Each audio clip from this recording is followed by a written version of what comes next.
अरुण वासुदेव मैदमवार, परसोडा प्रकल्पग्रस्त तथा अध्यक्ष नवसंजीवनी पर्यावरण संरक्षण संस्था चंद्रपूर।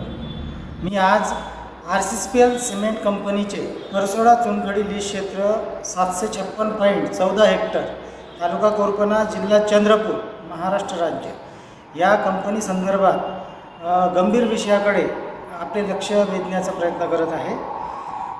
या कंपनीला वर्ष 2018 परसोडा चुनखडी लीज क्षेत्र शासनानं आवंटित केले।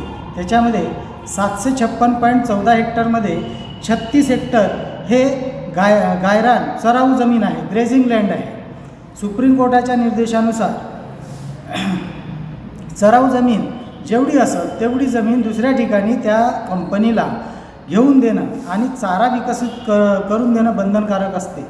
परंतु या कंपनीनं या 36 हेक्टर बदल्यात दुसरे कुठेही दुसरी जमीन घेऊन दिली नाही व ते चाऱ्यासाठी विकसित करून दिली नाही। त्याच्यामुळे आता त्यांनी 2020 ग्रामपंचायतने सुद्धा ही जमीन कंपनीला मंजुरी दिली नाही खोदण्यासाठी। परंतु या कंपनीनं मागील 3 महिन्यापासून 36 हेक्टरमध्ये आता त्याच्यामध्ये मौजा परसोडा सर्वे नंबर 32 आणि 23 व कोटोडा खुर्द 62 या टोटल 36 हेक्टर जमीनमध्ये संपूर्ण परिसरात रस्ते बनवून पूर्ण खोदकाम केले आहे व काही प्रमाणात नालीचे सुद्धा खोदकाम त्यांनी केले आहे। या संदर्भात अनेक तक्रारी नवसंजीवनी पर्यावरण संरक्षण संस्थाकडून जिल्हाधिकारी, जिल्हा खनिजकाम अधिकारी व तहसीलदार यांना देण्यात आली आहे व या अवैध खोदकामबद्दल गुन्हा दाखल करण्यासाठी वारंवार यांना पत्रव्यवहार केले असता जिल्हा प्रशासनानं कंपनीवर अद्याप गुन्हा दाखल केलेला नाही। कंपनी वारंवार या जमिनीवर खोदकामासाठी जिल्हा प्रशासनाकडे पत्रव्यवहार करीत आहे, परंतु जिल्हा प्रशासन यांना कोणत्याही प्रकारची अनुमती देत नाही। त्याच्यामुळे कंपनीने महाराष्ट्र शासनाच्या मंत्रालयीन स्तरावर याची अनुमती आणण्यासाठी प्रयत्न करत आहे। परंतु मी आपणास एक सांगतो की सुप्रीम कोर्टाचा जो निर्णय आहे का ग्रेझिंग लँड चराऊ जमीनबद्दल दुसरी चरावी जमीन घेऊन देणे आणि EC नियमानुसार EC नियमामध्ये सुद्धा MMDR ॲक्ट 1957 अंतर्गत दुसरी जमीन घेऊन देणं, चारा विकसित करून देणं आवश्यक आहे। परंतु कंपनी तसं न करता पर्यायी जमीन गावकऱ्यांना उपलब्ध न करून देता त्यांचा निस्तार अधिकार हक्काचं उल्लंघन करत या जमिनीवर खोदकामासाठी अनुमती आणण्याचा प्रयत्न करत आहे। परंतु याआधी कंपनीनं खोदकाम केलं आहे, याच्याबद्दल जिल्हा प्रशासन याच्यावर का गुन्हा दाखल करत नाही? त्याच्यामुळे ग्रामपंचायतच्या पेसा नियमाचं सुद्धा यांनी उल्लंघन केलेलं आहे। या लीज क्षेत्रामध्ये पेसा ग्रामपंचायत परसोडा व कोटोडा बुजुर्ग 2 ग्रामपंचायत येतात। त्याच्यामध्ये परसोडा ग्रामपंचायतच्या स्थानिक लोकांच्या बनावट सह्याच्या आधारे अर्ज देऊन ना हरकत प्रमाणपत्र घेतले व कोटोडा बुजुर्गची अद्याप त्यांनी कोणत्याही प्रकारची अनुमती घेतली नाही। त्याच्यामुळे मुळातच हे जी लीज घेतली आहे हे बेकायदेशीर पद्धतीची घेतली आहे।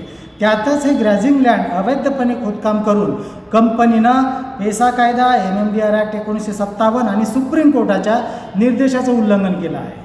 पण या संदर्भात पत्रव्यवहार करून जिल्हा प्रशासन अद्याप कोणत्याही प्रकारची कारवाई करत नाही। याला प्रशासन अधिकारी दोषी नाही का हा प्रश्न उपस्थित होतो आहे। त्याच्यानंतर कंपनीला वर्किंग अनुमती देण्याअगोदर कोणत्याही स्थानिक लोकांची यांनी अनुमती घेतली नाही, जे आवश्यक आहे।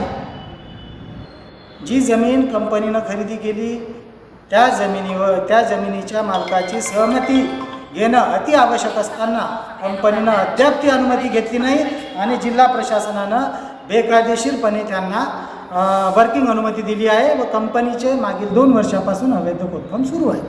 या संदर्भात अनेक तक्रारी प्रकल्पग्रस्त सर्व शेतकऱ्याकडून देण्यात आले आहे, परंतु कंपनीवर अद्याप गुन्हा दाखल करण्यात आलेला नाही। भाऊ, आज जेव्हा चंद्रपूरच्या जिल्हाधिकारीकडे गेले आपण, काय आश्वासन? माननीय जिल्हाधिकारीनं म्हटलं आहे का या संदर्भात जिल्हा खनिजकाम अधिकारीकडून तपासणी करून ते केलेलं काम थांबवण्यात येईल आणि तसं मी चौकशी करू असं त्यांनी म्हटलं आहे। परंतु मी या संदर्भात स्वतः तहसील कार्यालयात तक्रार देऊन ती चौकशी करायला लावली. त्याच्यात मंडळ अधिकारी 2 तलाठी येऊन चौकशी अहवाल मला दिलेला आहे. त्याच्यामध्ये अवैध खोदकाम झालेलं आहे.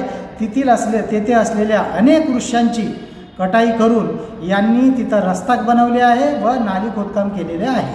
याच्यात पर्यावरणाची सुद्धा हानी झालेली आहे. कंपनीने EC अनुमती घेताना तिथं एकही वृक्ष नाही लीज क्षेत्रात. परसोडा चुनखडी लीज क्षेत्र 756 हेक्टरमध्ये एकही वृक्ष नाही असं लिखित स्वरूपात दिली आहे. परंतु त्या क्षेत्रामध्ये असंख्य लाखो प्रमाणात झाडं उपलब्ध आहे, लहान मोठ्या प्रमाणात. या 36 हेक्टर ग्रॅझिंग लँडमध्येच असंख्य प्रमाणात वृक्ष आहेत. असे असताना शासनाला चुकीची माहिती का देण्यात आली आहे कंपनीकडून?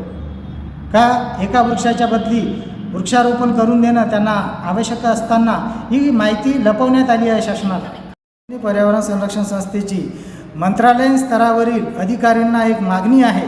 जिल्हा प्रशासन तर यांना ग्रॅझिंग लँडवर खोदण्यासाठी अनुमती देत नाही, परंतु कंपनी मंत्रालयीन स्तरावर अनुमती आणण्यासाठी प्रयत्न करत आहे. मी त्या मंत्रालयीन स्तरावरील अधिकाऱ्यांना एक विनंती करतो का जोपर्यंत कंपनी 36 हेक्टर गायरान जमीनसाठी सराव जमीनसाठी दुसरी पर्यायी जमीन घेऊन गावकऱ्यांना जमीन उपलब्ध करून ते विकसित करून देऊन त्यानंतर या जमिनीवर अनुमती घेण्यात यावं खोदण्यासाठी, तोपर्यंत मंत्रालय स्तरावरील अधिकाऱ्यांनी याला अनुमती देण्यात येऊ नये. जर दिल्यास त्याला सर्वस्वी जबाबदारी मंत्रालयीन स्तरावरील अधिकारी प्रशासन अधिकारी राहील.